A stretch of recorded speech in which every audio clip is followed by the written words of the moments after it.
Então, os liberais, um governo mais autônomo, com maiores liberdades para cada província, né? Formulação de leis, cobrança de impostos, empréstimos estrangeiros, formação de uma polícia local, né? O Brasil, nessa época, não tem polícia militar, não tem uma série de instituições que nós só desenvolvemos no século XX, né?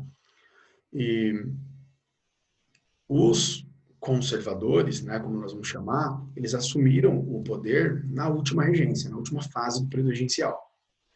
Araújo Lima é o grande nome dos conservadores. Que significa conservador? Então, um grupo de políticos no Brasil que tende para um governo mais autoritário, mais centralizado no Rio de Janeiro, dominando a política interna do país de forma mais autoritária. E as revoltas regenciais estavam exatamente lutando contra esse governo conservador, que é um governo centralizador, autoritário e tal. Então, Pará, Bahia, Pernambuco, Ceará, né, estavam insatisfeitas, né, com esse governo central do Rio de Janeiro e, por isso, iniciaram revoltas regenciais. Tá? Gente, de forma geral, as reformas, as guerras regenciais ou revoltas regenciais, elas contaram com grande parte de manifestações populares, tá? Que estavam diretamente ligadas à exclusão, né, social, à pobreza, né, à crise, endividamento, Paraná, e lutaram contra os governantes por não estarem satisfeitos com a forma como o Estado brasileiro era organizado naquele período. Nós temos na Bahia a Sabinada e no Rio Grande do Sul a Farroupilha, que nós podemos classificar principalmente a Farroupilha, né, no caso do Rio Grande do Sul, como revoltas lideradas pela elite, pela aristocracia, tá? De resto, todas as outras são mais populares, tá bom? Então, vejam aqui a cabanagem. 35 a 40, revolta popular no Grão-Pará. O Grão-Pará seria o que hoje seria o Pará e o Maranhão, né?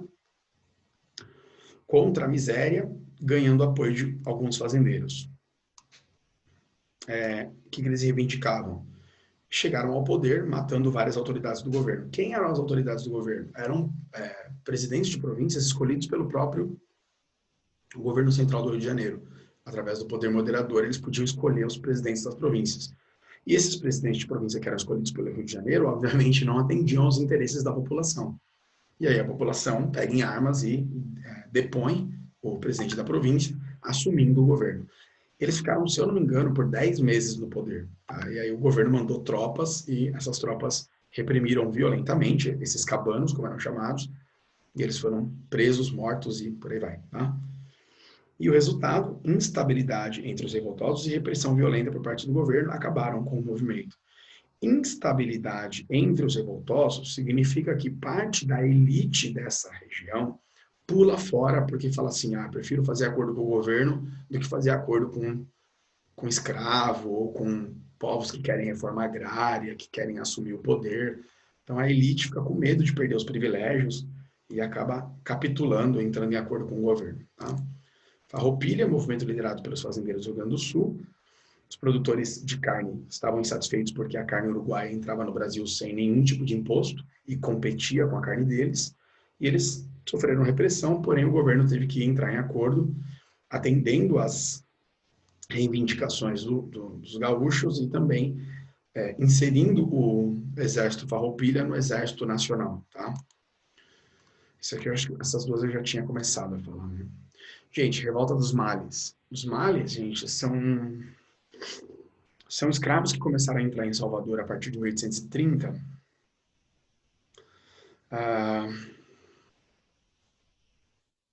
De forma geral, são vindos de regiões da África que tinham sido islamizadas, que tinham sido influenciadas pelo islamismo, né? Pela região muçulmana. E esses escravos, eles não tinham direito de culto, né? Porque o culto no Brasil era predominantemente católico, era proibido outros tipos de culto em lugares públicos, né? E eles também, obviamente, estavam insatisfeitos com a escravidão, primeiramente falando, né? Então, o movimento de escravos africanos de origem e formação muçulmana Os males conseguiram acesso a armas e munições e elaboraram um plano de luta contra os donos de escravos.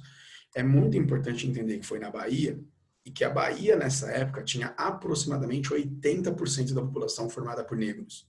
Então, era um barril de pólvora, tá? Estava prestes a acontecer uma carnificina, né? Uma tragédia, e esses escravos optaram por fazer essa revolta em 1835.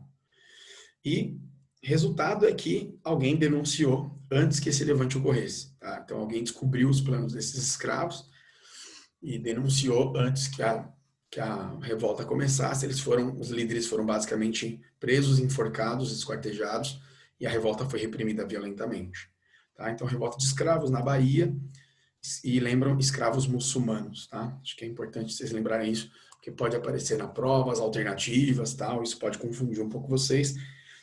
Esse slide está disponível para vocês também, além da apostila, mas a apostila está bem completa.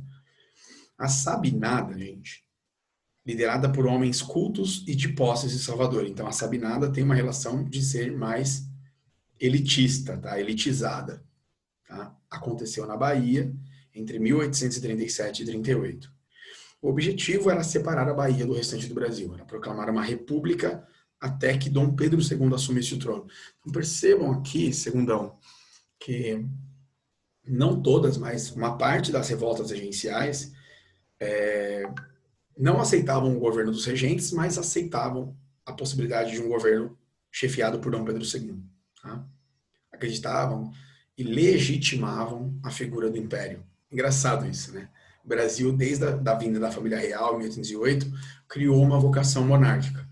Criou uma vocação de respeito a um rei e tal. Então, brasileiro eu não quero, mas se for um rei lá, vindo de Portugal, ou da família de Portugal, eu aceito.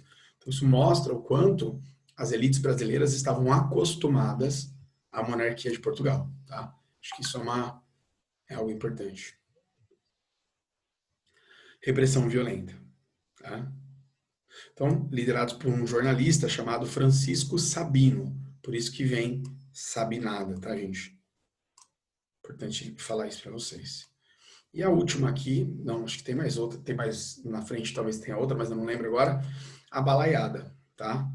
Então, eu não sei se vocês se ligaram, mas cabanagem tem a ver com os cabanos que moravam em cabanas às margens dos rios amazônicos. E balaiada tem a ver com o fato dos revoltosos serem produtores de balaios, de cestos de vime. Sabe aqueles cestos de palha que você trança uma palha na outra e faz aquele cesto? O pessoal usa muito para pôr fruta, essas coisas, tal, e outros objetos, tal, né? Então, eram produtores de balaios, que são cestos de vime. Características da balaiada, né? 3 anos aí, de 38 a 41. Revolta popular. Povão, tá, gente? Os corintianos, os santistas, os palmeirenses lá do rolê foram pra rua trocar porrada com o governo porque estavam insatisfeitos, tá? Contra a crise econômica da região. Era uma região complicada do Maranhão, tá? Pobre, né? As drogas do sertão, que eram os produtos que eles exportavam, estavam em declínio, né? Sofrendo concorrência estrangeira. Os centros de atenção do Brasil estavam voltados para o Sudeste, né? São Paulo, Minas, Rio de Janeiro. E essa região, de forma geral, tanto o Nordeste quanto o Norte, ficou abandonada pelo governo desde o período do ouro, né? E no século XIX, basicamente inteiro, uma região que ficou assim, né? De forma geral, abandonada pelos governos centrais do Rio de Janeiro. Reivindicações. Líderes populares não tinham estratégia clara para o movimento, que passou a ser liderado pelos bem-te-vis. Tá? O grande problema de você fazer uma guerra civil, gente, é que quando você derruba um governo, é difícil você implantar um governo que seja reconhecido pelo exército, que seja reconhecido pelas elites econômicas, que seja reconhecido pela própria população. Então, quando não há uma formação política e uma visão social, estou lendo um livro chamado A Elite do Atraso, da escravidão à Lava Jato, de um sociólogo da Federal chamado Gessé de Souza. E nesse livro, segundão, ele faz uma crítica muito louca a vários autores históricos aí do Brasil, entre eles o Sérgio Buarque de Holanda, e ele fala uma coisa que é muito legal, que eu acho que é bacana vocês saírem dessa aula com essa visão. tudo na política e tudo na economia, ela tem também uma formação sociológica. Ou seja, uma sociedade que foi forjada baseada num grupo que domina o poder político em um grupo que domina o poder econômico. Esses grupos que dominam o poder, eles vão sempre tentar manipular quem está lá embaixo, quem está sendo dominado. De forma que a ideologia que eles pregam é uma ideologia que acaba enganando as pessoas, escravos, pobres, miseráveis, operários, seja lá o que for, a entenderem que aquilo é assim. Ah, é assim mesmo, sempre foi. E aí o que acontece? Você meio que, ah, através de ideologias, você escolhe alguns autores que não são necessariamente a elite, mas que prestam um serviço ideológico para a elite para fazer com que as pessoas se conformem com a situação. Isso não funcionou na Inglaterra. A Inglaterra cortou a cabeça do rei. Isso não funcionou na França. A França cortou a cabeça do rei. Isso não funcionou na maioria dos países europeus que foram à luta. Isso não funcionou nos Estados Unidos, que pegou em armas e lutou contra a Inglaterra em 1776. Só que isso, infelizmente, segundão, tem funcionado no Brasil. Então, de forma geral, as elites brasileiras se apoiam em religiões ideológicas, vamos dizer assim, que são aceitas pelas classes médias, pelas elites intelectuais e pelos pobres no Brasil. Essa ideia de que o Brasil é um país de vira-lata. Ah, não, mas o Brasil... Ah, mas é assim, sempre foi assim, desde Cabral, tal. Ah, mas é o Lula, né? É o Bolsonaro, a culpa é dos políticos, tal. Esses políticos não prestam. Gente, a gente sempre tem o mesmo discurso. E é justamente isso que as elites econômicas querem. Que a gente assuma um discurso que nós não conhecemos, que a gente se fala de escravidão no Brasil como se escravidão fosse uma coisa fofa, tá? Então, assim, gente, a escravidão, ela ainda existe no Brasil. Quando a pessoa não é escravizada diretamente, ela é escravizada indiretamente. Nós vivemos num país riquíssimo, cheio de recursos naturais, que nós não podemos utilizar porque fica nas mãos de meia dúzia. Não estou falando do segundo ano do Piaget. O segundo ano do Piaget vem de uma outra infraestrutura, vem de uma outra realidade. Mas a realidade do nosso país é uma realidade extremamente perversa. E o que se tenta mostrar é que os brancos são bons, por isso que eles têm tudo, e os negros são maus, por isso que eles são favelados e tomam um tiro da polícia na rua. Esse livro do Gessé de Souza, ele traz essa discussão muito aflorada. Eu acho que esse período da história do Brasil que nós estamos estudando tem tudo a ver com esse tópico aí de balaiada. Por quê? Eles não tinham uma estratégia clara para o movimento que passou a ser liderado. Gente, nós brasileiros não temos uma estratégia clara, nós não sabemos quem nós somos, nós não sabemos de onde viemos, nós não damos a seriedade devida à desigualdade social que existe aqui dentro, que não deveria existir. Nós não damos a atenção devida ao tema da escravidão, ao tema do racismo, que deveria existir. Nós deveríamos impor ao governo, impor às elites econômicas que elas revejam a escravidão, revejam a desigualdade, revejam a reforma agrária, porque aí sim acaba esse discurso ridículo de direita, esquerda, Lula, Bolsonaro. Sai isso. O assunto principal não é esse. O assunto principal é as elites econômicas do Brasil precisam fazer algo para rever os problemas sociais criados desde a escravidão até hoje no Brasil. Aí nós teríamos um país livre, com menos violência, as pessoas trabalhando, ganhando seu dinheiro, desenvolvendo o país, as famílias vivendo em paz. Aí sim nós teríamos um Brasil desenvolvido. Então, fazendo um link aqui com esse tópico aqui, tá? E aí, encerrando aqui, o que aconteceu, né? Os bem-te-vis passaram a apoiar as tropas do governo, a elite se vende, né? Troca a liberdade por um pacote de dinheiro, né? Por uma mala de dólares ou dólares na cueca. Trai o povo toma porrada da polícia e os bem-te-vis, que eram a elite, então os donos de terras, os donos de escravos e tal, eles apoiam o governo e vai haver, então, uma repressão violenta contra o movimento popular. Antes de seguir, quero que vocês me falem se tá ficando claro. Tá sim, Pro. Gabi, beleza? Mais alguém? Alguma pergunta? Alguma dúvida? Aqui tá tranquilo, prof. Beleza. Agora são 57. Tá. Beleza, gente. Os assuntos que vão seguir agora, eles entram naquilo que nós vamos chamar de segundo reinado. De forma geral, o segundo reinado é um dos temas mais comuns, tá? No Enem, na FUVEST e nos grandes vestibulares do Brasil. Então, peço que vocês tenham toda a sensibilidade com esse tema, prestem bastante atenção, tanto o primeiro reinado, período regencial, mas principalmente o segundo reinado é fundamental para vocês, para a formação de vocês no ensino médio, tá? Em história, né? E de forma geral, esse slide aqui, ele vai resumir a política do segundo reinado. Por quê, professor? Porque o segundo reinado vai ser basicamente composto por isso aqui, ó. De um lado, o Partido Conservador, que é aquele partido mais autoritário, que quer um governo mais centralizado no Rio de Janeiro, na figura do imperador, quer que o imperador mande em tudo e papapá. E do outro lado, os liberais, que são aquele grupo mais, peraí, vamos negociar, né? Cada província pode se autorregular, pode se autogovernar, que é o quê? A ideia de um Estado federalista, a ideia de um Estado onde o governo central, a capital, manda, mas não manda em tudo. Cada estado pode se autogovernar com mais liberdade, como é o caso dos Estados Unidos. Você tem 50 estados, aí você tem um estado lá com pena de morte, o outro não tem. Você tem um estado com prostituição legalizada, o outro não tem. Você tem um estado que pode se consumir maconha de forma recreativa, o outro não pode, e por aí vai, tá? Aborto, né? Um estado que permite o aborto, outro que não permite, e tantos assuntos aí que a gente vai fazer. E no Brasil, nesse período, não havia ainda esse desenvolvimento, né? O nosso sistema de governo era bem aquém, bem atrasado, comparado, por exemplo, com os Estados Unidos, que você tem essa abertura, essa diferença entre os estados, né?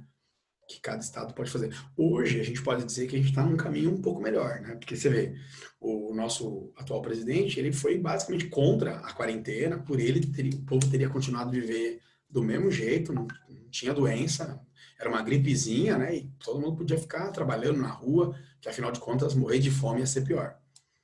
E, graças ao federalismo, cada governador dos 26 estados que o Brasil tem puderam impor a quarentena. Ainda que foi uma quarentena mal planejada, mal organizada, e agora já virou várzea, né, que já está todo mundo na praia, nós só não fomos piores, talvez, somos o segundo pior país na quarentena, né? Já perdemos mais de 120 mil pessoas. Isso sabendo que, com certeza, muita gente morreu de Covid e não foi feito exame para confirmar.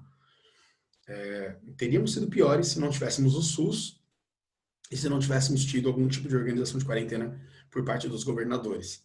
Tá? Então, assim, o Brasil está completamente reprovado, né, na pandemia, né? Em todos não só o governo, mas a própria, com certeza, população, né? Sem dúvida nenhuma, porque a culpa não é só do governo, né? A culpa é das pessoas também que não respeitam a quarentena, aquela coisa toda. Gente, isso cai na prova horrores, tá? Os conservadores eram apelidados de Saquarema, que é o nome da região desse grupo de políticos, tá? No interior de São Paulo, Rio de Janeiro, blá, blá, blá. Os liberais eram chamados de Luzias. Depois eu vou pegar o significado certinho e vou mandar para vocês no Classroom, ou mando no WhatsApp. Tá? Então, os liberais chamados de Luzias. Então, na prova, vocês podem ver, de alguma forma, o Partido Conservador sendo chamado de Saquarema e o Partido Liberal sendo chamado de Luzia. Professor, tinha alguma grande diferença entre esses caras, fora o fato de que os conservadores eram mais centralizadores e os liberais eram mais autonomia para as províncias? Não, tá? A gente costuma dizer que tanto o Partido Liberal quanto o Partido Conservador eram farinha do mesmo saco. Inclusive, na prova pode cair questões do tipo nada mais liberal do que um conservador no poder e nada mais conservador do que um liberal no poder. Quando vocês verem esse tipo de frase, seja na apostila, seja na prova, vocês estão já indo para um caminho que está dizendo para vocês que eram elite do Brasil. Eram grupos proprietários de terras, proprietários de escravos, grandes comerciantes, funcionários de alto escalão do governo, senadores, deputados, juízes, desembargadores, promotores. Então, nós estamos falando de uma nata de 1% da população brasileira que manda e tem muito poder econômico e político. Por isso que difere muito pouco, tá? Difere mais ou menos na linha do que fazer em relação ao governo. Mas de resto é farinha do mesmo saco. O golpe da maioridade, que de golpe não tem nada, não foi golpe, né? Está diretamente ligado à ideia das guerras regenciais. Por que nós fizemos o famoso golpe da maioridade? Porque os liberais entenderam que, para agradar as elites das províncias que estão em guerra, vamos nomear Dom Pedro como imperador. Se o problema é esse, o moleque só tem 14 anos, o que a gente faz? Dá uma pedalada, faz um documento dizendo que ele já é apto para governar, com 14 anos de idade, põe o moleque no governo, a gente vai tocando a boiada, como diz o nosso ministro do Meio Ambiente, Ricardo Salles. E foi exatamente isso que eles fizeram. Os liberais deram um golpe, derrubaram os conservadores. Esse golpe, na verdade, não existiu, porque houve um acordo entre as elites de que a melhor decisão para o Brasil se acalmar, para o Brasil entrar em uma certa estabilidade política e territorial, nomear Dom Pedro. Não é isso que eles querem? Então vamos dar isso para eles. Aí colocaram o menino para governar com 15 anos de idade em 1840, tá? Se fala golpe, mas é contraditório falar golpe, porque na verdade não foi golpe, foi um acordo que eles fizeram. Beleza? E daí pra frente, essas são as principais características do segundo reinado, tá? Eleições do cacete. O que significa isso, segundo ano? Significa que se levantassem candidatos a deputado, vereador, prefeito, presidente de província, que seria hoje governador, né?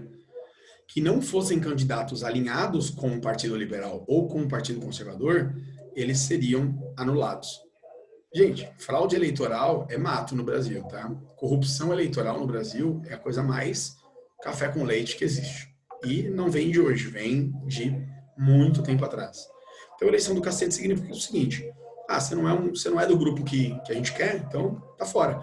Vai lá, rasga os votos, anula a eleição do cara e o cara não governa. Entra um cara no lugar dele lá com fraude eleitoral.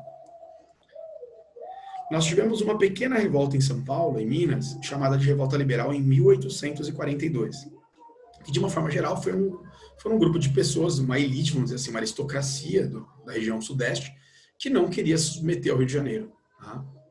Essa revolta também não durou muito tempo, foi muito curta, e, de forma geral, o governo convence, então, esses liberais a aceitarem o poder central do Rio de Janeiro. Parlamentarismo às avessas, gente. O que significa isso? O Brasil tem um imperador, Dom Pedro II. Então, o Brasil é uma monarquia imperial. Eu tenho dois partidos que governam, o Partido Liberal e o Partido Conservador. Então, pensa aqui no imperador, né, na minha mão, e aí pensa aqui, de um lado, tem o Partido Liberal, do outro, Partido Conservador. O parlamentarismo às avessas está diretamente relacionado a isso. Durante o segundo reinado, o que a elite política vai convencer Dom Pedro a fazer, Dom Pedro II? A criar um sistema parlamentar. Então, além do imperador, eu vou ter um primeiro-ministro. Então, eu vou ter dois poderes executivos, o imperador e o primeiro-ministro. E quem é esse primeiro-ministro? É um deputado que será escolhido pelo próprio imperador através do poder moderador. Então, através do poder moderador, o Dom Pedro II ia lá e escolhia um político liberal. Esse cara era o primeiro-ministro. Quando gerava algum atrito, algum choque, alguma confusão e uma pressão muito grande a Dom Pedro, ele ia lá, tirava esse primeiro-ministro do liberal e dava o governo para o Partido Conservador. E foi assim que durou os 49, que foram, né, praticados aí, os 49 anos de governo de Dom Pedro II. Durante 49 anos, Dom Pedro II ficou fazendo uma dança de primeiros ministros, 2 anos conservador, 2 anos liberal, 2 anos conservador, 2 anos liberal. Se eu não me engano, ele mudou o primeiro-ministro 36 vezes para agradar as duas elites, e ele foi fazendo então esse jogo de alianças, e foi o período, foi o presidente, vamos dizer assim, foi o chefe político mais longevo da história do Brasil. O cara governou o Brasil por 49 anos fazendo exatamente isso. Eu vou mostrar a imagem que mais vai aparecer na prova para vocês e vou encerrar a aula aqui, que o nosso tempo do slide está acabando, né? O tempo da aula do Meet, na verdade, né? Então, vou sair aqui, ó. Charge parlamentarismo às avessas. Essa talvez seja uma das charges que mais caem no vestibular, tá? Em termos de segundo reinado. Que é basicamente isso aqui, ó. Charge de 1878 mostra o imperador girando o cavalo do Partido Conservador e o cavalinho do Partido Liberal, onde está a moça, a diplomacia gira o carrossel. Então, Dom Pedro II, tá? Partido Liberal, Partido Conservador. Quando era conveniente, ele colocava um primeiro-ministro conservador, quando era conveniente, um primeiro-ministro liberal. Isso significa parlamentarismo às avessas. E por que o termo parlamentarismo às avessas? Porque o parlamentarismo original, raiz, lá da Inglaterra, por exemplo, quem escolhe o primeiro-ministro são os deputados com o maior número de cadeiras no parlamento. Então imagina que você tem dois partidos na Inglaterra, o trabalhista e o conservador. O liberal e o conservador, exemplo. Né? Se o povo escolher a maior parte dos deputados do Partido Liberal, quem vai fazer o primeiro-ministro vai ser o Partido Liberal. Se o povo escolher a maior parte dos deputados do Partido Trabalhista, ou desculpa, do Partido Conservador, quem vai fazer o primeiro-ministro vai ser o Partido Conservador. Então é muito mais democrático, é muito mais científico, porque o povo elege os deputados em maior número elegem o primeiro-ministro. Isso é o parlamentarismo raiz. Aqui no Brasil era o parlamentarismo Nutella, onde o próprio imperador, através do poder moderador, ele escolhia e fazia a troca de gabinete de primeiro-ministro. Deu para entender? Sim. Beleza? Gente, eu não sei onde nós estamos na apostila, eu precisaria dar uma olhada para ver, mas acho que a parte política, gente, que é bem importante, cai horrores no vestibular, eu acho que eu consegui explicar. Só vou pedir que a gente atente para o que nós estamos vendo. Nós estamos na página 451, tá? Então, toda essa primeira parte de política, 451, 52, 53, nós vimos, tá? As revoltas regenciais a gente já viu, 454. E é isso. Depois do Prepare-se, a gente vai voltar para a Europa, tá? Ele não continua. Então, acho que o que eu tinha que explicar era isso. Depois a gente conversa um pouquinho, na hora de corrigir, sobre a síntese do capítulo, que está lá na página 457. Tá? E aí, se tiver alguma dúvida, dê uma olhada na síntese. Se ficou alguma dúvida, por favor, me tragam essas dúvidas, ou no WhatsApp, ou aqui na aula, tá? Que na próxima semana eu já mando uma aula de correção dos exercícios aí de vestibular. Nas próximas aulas a gente entra já em Europa. Revoluções europeias do século XIX. Gente, alguma pergunta? Alguém quer falar alguma coisa?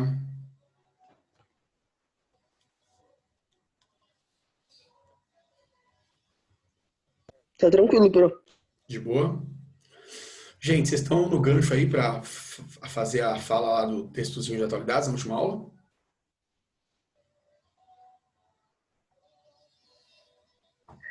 Vai mostrar o vídeo ou vai ter que falar de novo, pro? Ah, vocês fizeram um vídeo?